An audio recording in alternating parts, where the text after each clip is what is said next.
Mga kababayan, hello at welcome back sa hashtag Walk with Lan. Ako si Lan, ang inyong guide sa mundo ng Philippine politics na puno ng twists at turns.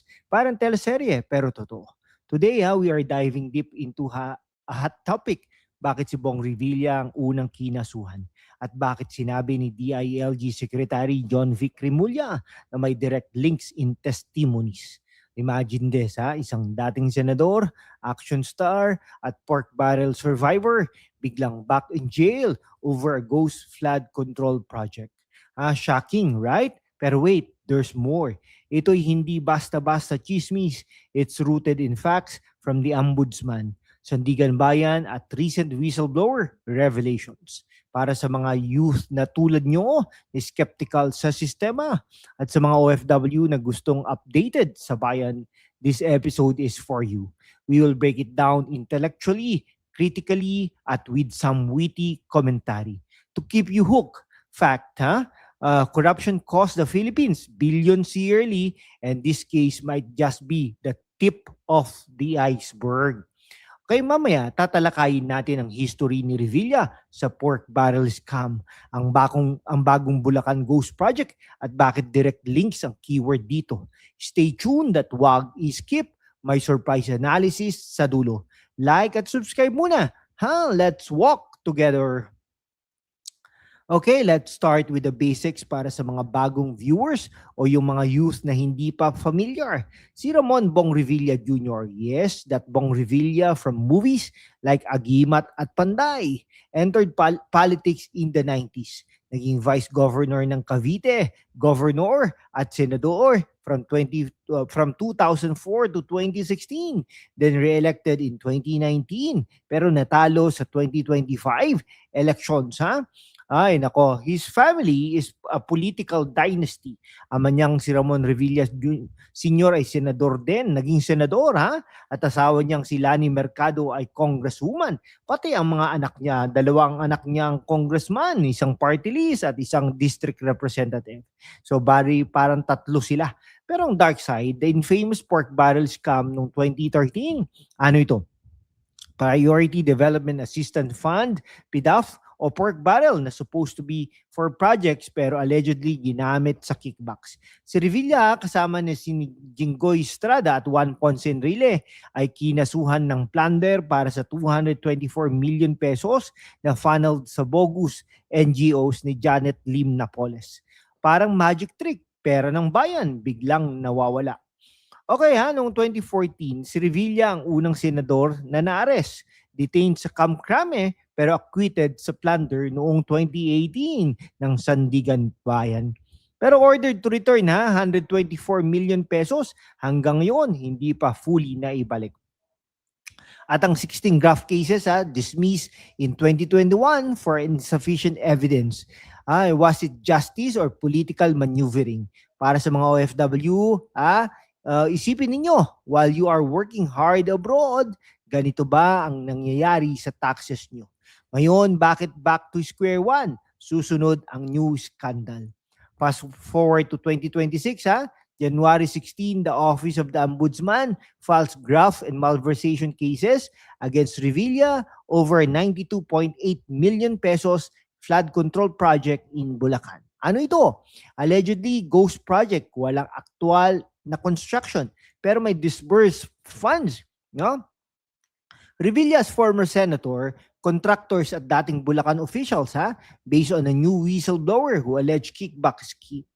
Ang project ay para sa floodgates at canals, pero investigations show walang evidence ng work done, no? Malversation, misuse of public funds is non-bailable.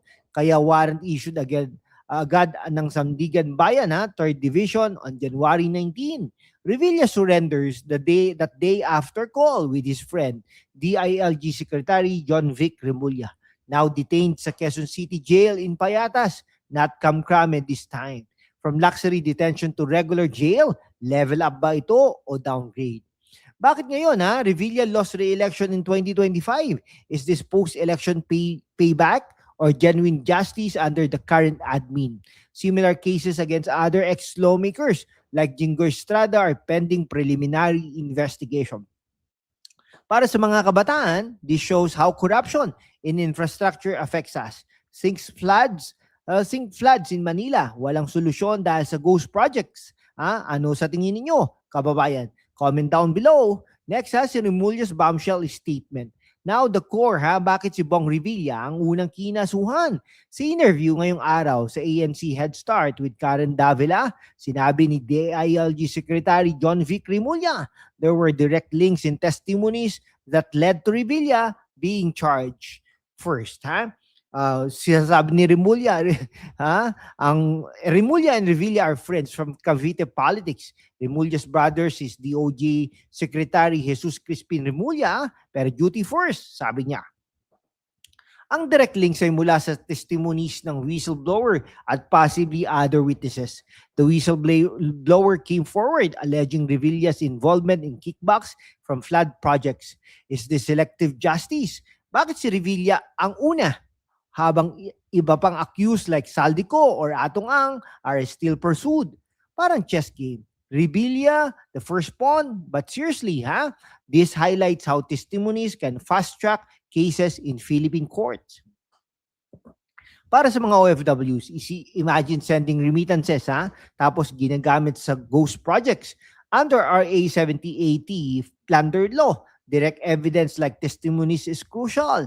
Mamaya, deeper analysis on implications. Pero first, mga kababayan, sa mundo kung saan ang kasinungalingan ay nangingibabaw, ang katotohanan ang unang sinisikil. Pero kasama kayo magpapatuloy tayo sa laban, walang takot, walang kinikilingan at laging handa para sa bayan. Sumali na sa aking YouTube channel membership sa #WalkWithLan at tulungan natin ang channel na maabot ang 100,000 subscribers. Ang inyong suporta ang susi sa kalayaan natin para ipagpatuloy ang pagbabalita ng katotohanan. Salamat at kita-kits sa laban, mga kaibigan. Okay, Yan, back to analysis. Bakit una si Revilla? Sa pork barrel days, siya rin ang first arrested in 2014. Pattern ba? Posibleng dahil sa strength of evidence. Ang direct links sa testimonies means solid case from ombudsman. But let's not ignore politics. Revilla's family rivals some factions, Cavite dynamics. At post-2025 election, maraming ex-officials under scrutiny. Parang sequel sa Pork Barrel movie, Pork Barrel 2, Flood Edition. Corruption Perception Index ranks, baba ng Pilipinas. Cases like this could improve it, pero only if fair. Para sa mga kabataan, this is why we need reforms. Term limits for dynasties, stronger whistleblower protection. Share your thoughts. Is Revilla victim or culprit? Co-accused include 6 others who appeared in court January 23. Arraignment moved to February 9. Linked to broader flood control plunder, Probes versus Estrada, no? Grabe. Magkano yung kay Revilla? 92.8 million. Pero 360, detained po siya. Estrada pending, preliminary investigation. Enrile acquitted in the past, no? Wow, Okay. Anong ibig sabihin nito sa atin, Sa mga kabataan, this case inspires activism. Use social media to demand accountability. Gen Z voters in 2025 shifted tides. Continue that. For OFWs, your hard-earned money funds these projects. Demand transparency via apps like FOI. Is the system broken? Dynasties like Revilla's control provinces, corruption tribes. Parang family business, Pero ang business ay pera ng bayan. If testimonies lead to convictions, it could deter future scams, no? Linked to Pogo issue sa Atong Ang pursuit. Remulla mentioned in interview, hypothetical. What if Revilla testifies against others, no? Stay for conclusion.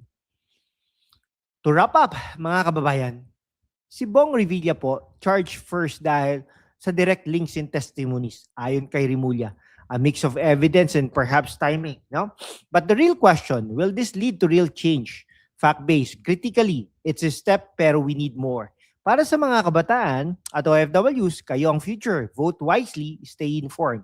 Thanks for watching, for a couple of minutes. If you have made it, you are a true warrior. Like, share, subscribe, at join membership for more.